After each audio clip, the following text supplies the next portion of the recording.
গত 10 তারিখ আমাদের কাছে একটা খবর ছিল। খেজুর বাগান এলাকাতে লোকনাথ রায় ওনার বাড়িতে ড্রাগস নিয়ে ড্রাগস ডিলাররা ডিল করছিল।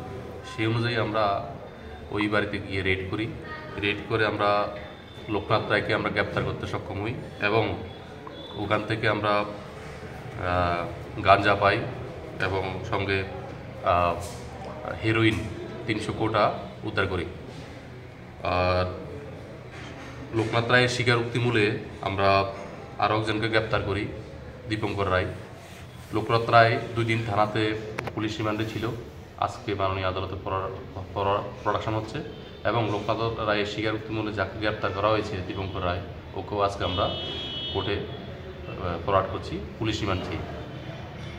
ওদের কাছ থেকে আমরা যে উদ্ধারকৃত সামগ্রীগুলি, ক্যাশ টাকা উদ্ধার হয়েছে 19,800, একটা মোবাইল ফোন সিজ করেছি, সঙ্গে হেরোইন এবং গাঁজা।